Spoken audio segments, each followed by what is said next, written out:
Why you can't stay disciplined even when you want to. Because deep down, you've been trained to betray yourself. You've been molded by comfort, softened by convenience, seduced by instant gratification. You want discipline. You crave change, but a quieter part of you whispers, not today, tomorrow. And tomorrow never comes. This is not a video of motivation. This is an initiation, a dismantling, a return to the old ways, the ways of men who woke before dawn, who sharpened steel and spirit with equal obsession, men who could sit in silence so long the mind broke and rebuilt itself. You think you want discipline, yet you cannot hold eye contact with your own reflection. If you stay, you will confront yourself.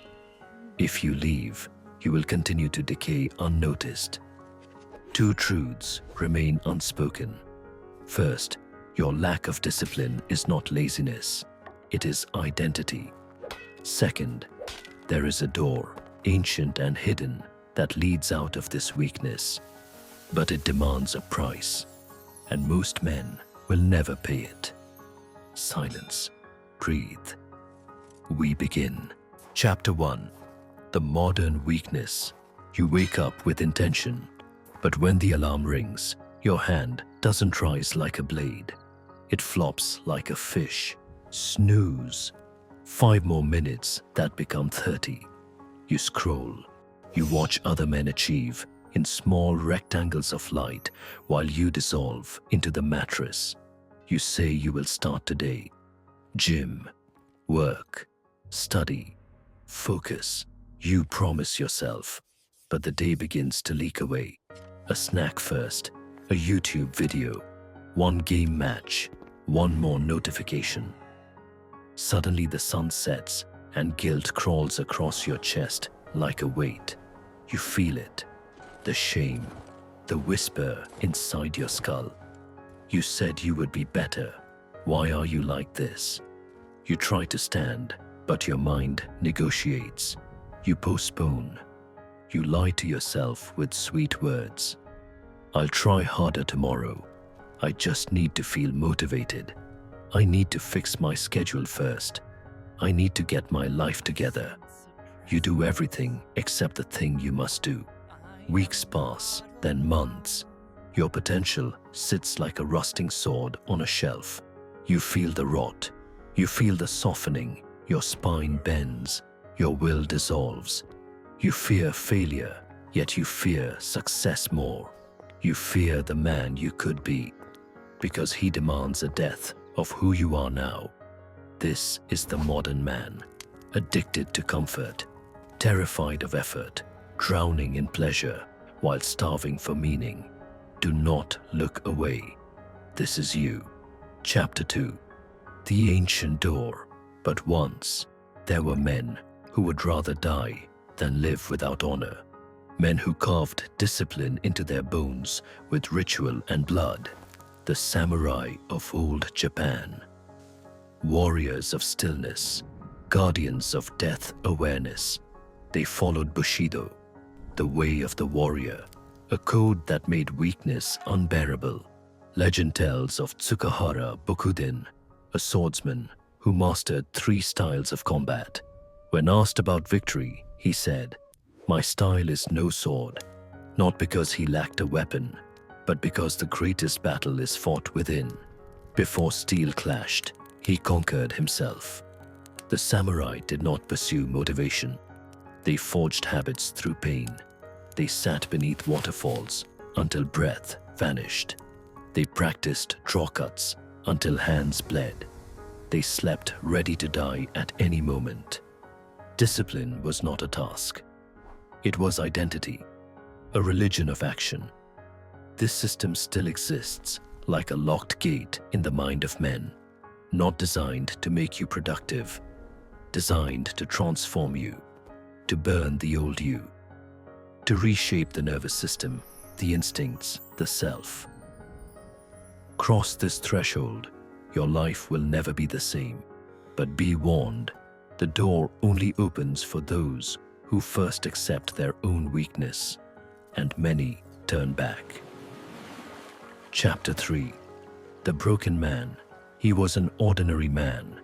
We will call him Ren. 29 years old. A quiet job. A small apartment. A life without edge. He wasn't failing. Not on paper. But internally, he was crumbling. He woke each day heavier than the last, drowning in invisible fatigue. His ambitions sat on dusty notebooks. His body softened. His eyes lost fire. He told himself, "I'll change when life settles. I just need clarity. I just need time." But time moved like sand slipping between fingers.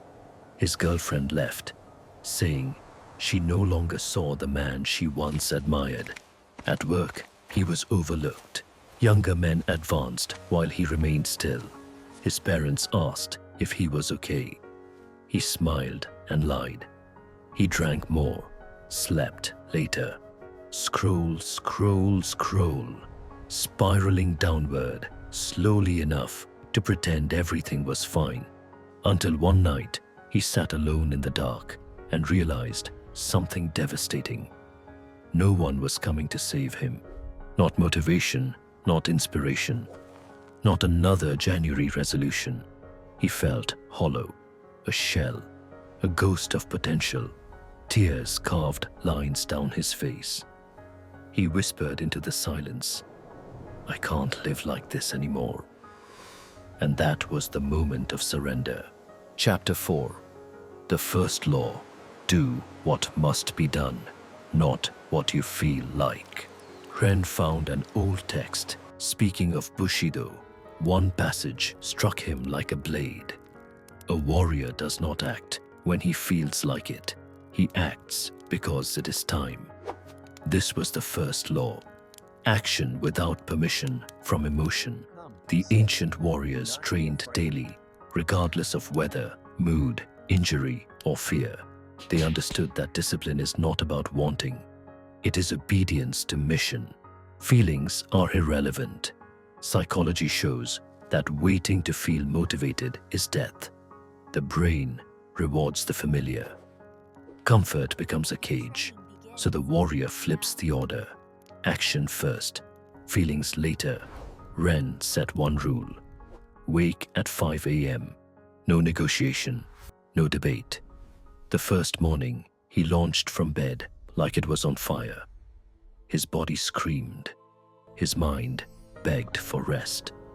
But he moved. He walked into cold morning air like stepping into war. The resistance was brutal. His hands shook. His thoughts shouted. But he held the line. Day 1 hurt. Day 2 hurt more. Day 3, he almost quit. The battle had begun. Chapter 5. The second law. Seek discomfort. Daily. Weeks passed. Ren was waking early, but the old habits still whispered. Distraction. Hunger. Escape. He realized doing the minimum was not transformation. It was survival. So he sought something deeper. The second law is simple. Comfort is the enemy. Pain is the teacher. Samurai stood beneath icy waterfalls to cleanse weakness. They practiced death meditation, imagining their demise to remove fear. They embraced suffering as sharpening stone. Modern psychology calls this hormetic stress. Controlled struggle builds resilience. Discomfort rewires the brain. So Ren removed comfort like poison. Cold showers only. No social media before noon. Training every morning, even when exhausted. Reading instead of scrolling. Cooking instead of ordering. He isolated himself from easy pleasure. People called him obsessive. They did not understand. In solitude, he felt something awaken. A presence. A quiet power in his spine. The first hints of transformation. Yet this path was not gentle. Nights were lonely. The world faded. He felt fear, but also purpose. Discipline was no longer a task. It was becoming who he was. Chapter 6. The third law. Kill the old self. There is a final law, the most rude, brutal, the most sacred. To become disciplined, you must destroy the version of you that isn't. Identity is the root. As long as you believe you are lazy, unproductive, weak, you will return to weakness. The warrior rebirth demands ego death, a burning of the past self. Samurai practiced seppuku, ritual suicide. Not for death, but for honor. Symbolic or real, it meant one truth: the old self must die. Ren wrote a letter to his former self. He detailed every lie, every broken promise, every wasted year. Then he burned it. The flame was not dramatic, but something shifted. Friends distanced themselves. They missed the old Ren, the easygoing one, the relaxed one, the one who never said no. Now, he trained instead of partying. He read instead of gossiping. He protected his time like treasure. He began to walk differently, look differently, speak less, observe more. People felt the change and didn't know how to respond. Some admired, others mocked. His circle shrank to almost nothing. He was no longer the man he used to be. He had killed him. Chapter 7. The final trial. Transformation means nothing until tested. It came unexpectedly. A deadline crisis at work. A project collapsed. Ren was chosen to lead salvage. The same man who once hid behind excuses now stood at the front. The team was panicking. Nights without sleep awaited. Old habits waited like wolves. The temptation to break, to retreat, to crumble. But Ren remembered the laws. He rose at 5 a.m., even after only 3 hours of sleep. He worked through frustration, through fear, through exhaustion. When others complained, he remained silent, calm, focused, a blade. On the final night before submission, systems failed, files corrupted. The team fell apart. Ren was alone in an empty office, staring at glowing screens, pulse shaking like thunder. This was the moment. Break or ascend. He closed his eyes and pictured himself beneath a waterfall of cold, breath slowing, mind sharpening. When the panic tried to swallow him, he let it pass like a cloud. He rebuilt everything from scratch, hours before dawn. No music, no distraction, only pure presence. He submitted the project as the sun rose. Not perfect, but complete, earned through blood of effort. His manager stared at him differently, not with pity, with respect, with caution. Ren walked out into the morning light, feeling the quiet victory warriors once felt after battle. No celebration, no cheering, just certainty. The man he once was could never have done this. He was transformed. Chapter 8. The silent aftermath. People noticed.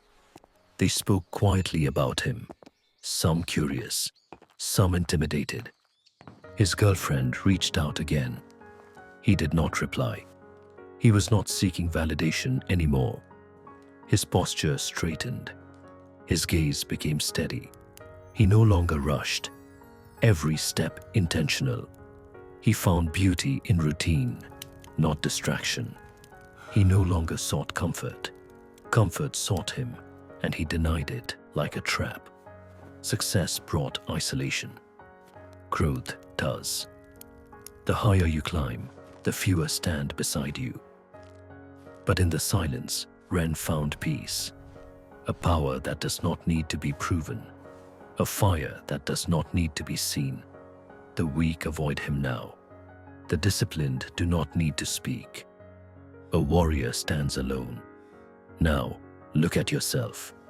Not your dreams, not your potential, your reality. How many times have you betrayed yourself? How many promises lie in the graveyard of tomorrow? You do not lack discipline, you lack identity. You are still loyal to the weaker version of you. So here is your command. Tomorrow morning, wake up 1 hour earlier than usual. No negotiation, no snooze. Stand, breathe, and do one difficult task immediately. A workout, a cold shower, a silent sit, something your comfort hates. Do this and a door opens. Fail and nothing changes. This is not about motivation. It is a war of identity. The old you must die. The new you must be forged in discomfort, in action, in silence. Why you can't stay disciplined, even when you want to? Because you have not yet become the kind of person who acts without permission. Become him. Start tomorrow, or stay who you are. Choice is yours.